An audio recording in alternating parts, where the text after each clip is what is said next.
Did you know that it is predicted that China's total population will fall below 800 million by the end of the century? China hasn't seen this kind of decline since the 1960s. The world's most populous country is standing on the edge of losing its title. With the elderly population growing and fertility rates dropping, China finds itself struggling to keep its economy afloat. Is the one-child policy to blame, or are there other reasons? Continue watching to find out. A rare event. More than 6 decades ago, China experienced a tragic event in its history. It was the year when the death rate exceeded the birth rate. Thanks to the Great Famine, more than 45 million people lost their lives. During this dark period, China witnessed a sharp and alarming decline in birth rates. The net population saw a reduction of 700,000 people between 1960 and 1961. At the time, Mao Zedong made a brave decision. He abandoned the ill-fated forces of industrialization policies and made efforts to revive China's fertility rates. He was successful. Today, China boasts a population of more than double that of 1961. Yet, as the wheel of time turns, China finds itself facing the same issue.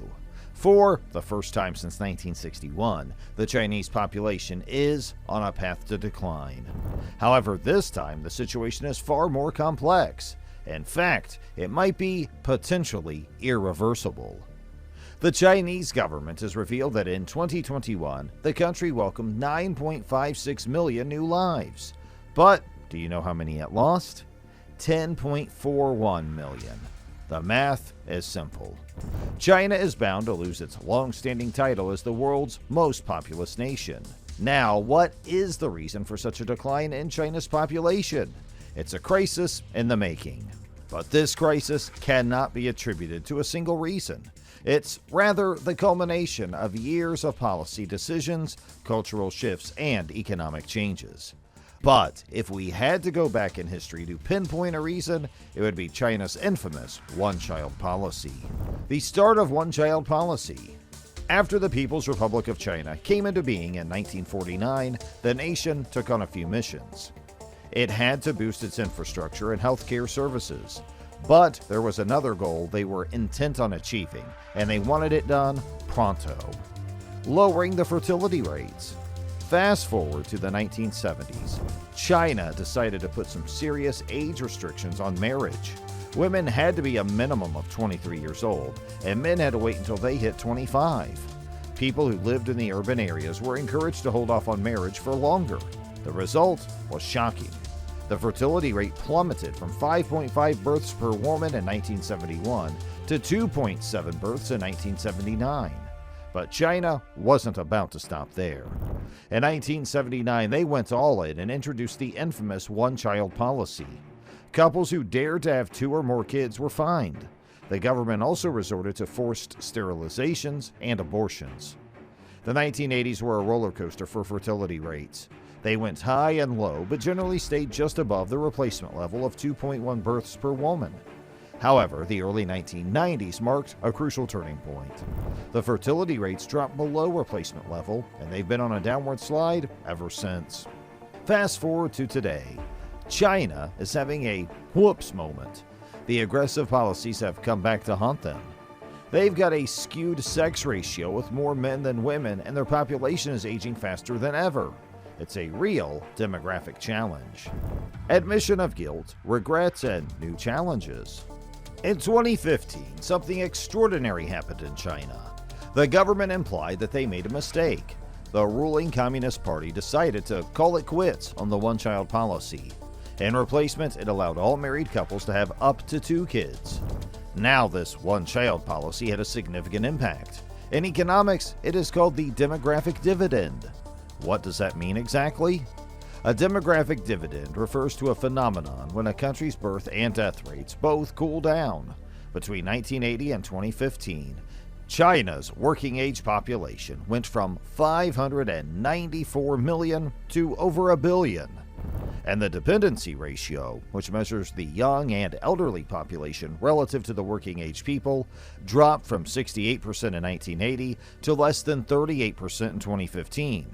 In simple terms, it means China had more workers for every non-working person, and this was the rocket fuel powering China's economic growth. But, as they say, all good things must come to an end.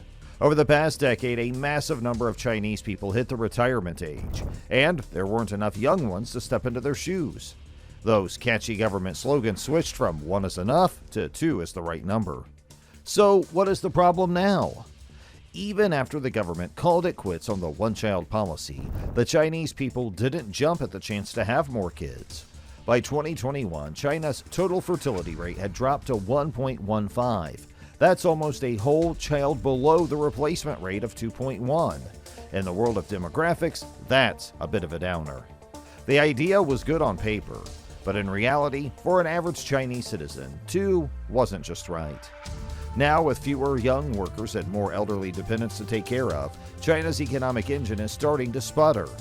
In the last quarter of 2021, Chinese economic growth hit a low of 2.9%. It's the worst since Mao waved goodbye in 1976. Sure, the pandemic played its part in this downturn, but it also signals a broader and more long-term slowdown on the horizon. Why is a low birth rate such a big problem? It's not just China. Almost every developed country, including the USA, is gearing up to deal with the issues of the increasing older population. But China's case is interesting. China's global might and impressive wealth on the whole is kind of deceiving. Yes, they're the world's second largest economy, but when you break it down on a per capita basis, it lies somewhere on the scale of a middle-income nation. To catch up to the UK or the US in terms of per capita income, China needs turbocharged economic growth. But here's the thing, to achieve such growth in an aging society is difficult. So it looks like China might end up getting old before it gets rich. And the economic growth engine needs to rev up faster, or the old population of the country will bear the brunt of the financial burden. A study back in 2013 found that almost a quarter of China's seniors were living below the poverty line. China doesn't have a robust old age support system. Other East Asian counterparts like Japan and South Korea do. Back in the day, this was not a problem as older generations counted on their children for support. But thanks to the one-child policy, the pyramid has inverted. It's now 4-2-1. 4 grandparents, 2 parents, and only 1 child to hold up the fort. This problem gets worse. Now, more and more young Chinese individuals are adopting a double-income, no-kids lifestyle. This is fantastic for their bank accounts, but it is not great for the elderly population who finds itself without family support. One survey even predicts 79 million childless older adults in China by 2050. These trends aren't coincidental. Younger Chinese are pointing to the burden of caring for elderly parents as one big reason to skip out on having kids. The situation was largely inevitable. The idea that as countries become wealthier, they tend to have fewer children is a natural law in demography. It is true that if China had continued to have 6 or 7 children per woman, it would have been very difficult for the country to develop as it has. However, while the end result of this demographic transition is predictable, the speed at which a country reaches that point can have a big impact. China's decision to stick with the one-child policy for a long time has made it more challenging for the country to smoothly go through this transition. Road to reversal. Too little, too late. In 2016, China relaxed its one-child policy. By then, it had been around for 3 decades. Families were now allowed to have not just 1, but 2 children. In 2021, the Chinese government upped this further. They raised the limit to 3. It looks like Beijing has pulled out all the stops to boost those birth rates. They've been giving out cash handouts and offering tax cuts. They have also been giving property concessions for good measure. But here's the thing, it's all too little, too late. These measures haven't hit the mark. Birth rates are still dropping. Plus, there are some ingrained expectations about women's roles at home, which are playing a major part in these declining birth rates. Xing Mu, a sociology professor, puts it plainly that whenever child care and education are talked about, women are expected to do the work. Women are not ready to give up the freedom that they have right now. Xi Jinping also shone a spotlight on the country's demographic challenges. He believes in creating a national policy to boost the birth rate. But regardless of these goals and well-intentioned efforts, experts are pessimistic. They believe in numbers, and the numbers tell a different story. When you look at the big picture, China finds itself in the company of Japan and South Korea. These countries have the lowest fertility rates on the planet, and according to demographers, these countries' fertility rates are lower than the fertility replacement rate. This is the magic number that is needed to keep a population growing. China is far from it. The road ahead. An expert from the University of California is not hopeful. He stated that there is no single country that has bounced back from this low fertility rate. The mission is impossible. China is trying to unring a bell that is already rung. It doesn't help that the population is also aging rapidly. The older population has doubled in number. At the turn of the century, the numbers went from 7% to 13%. There's also a significant imbalance to keep in mind. In 2020, there were 1,123 male births for every 1,000 female births. Now, these challenges are not the ones that can be brushed off. China needs innovative solutions to get out of this situation.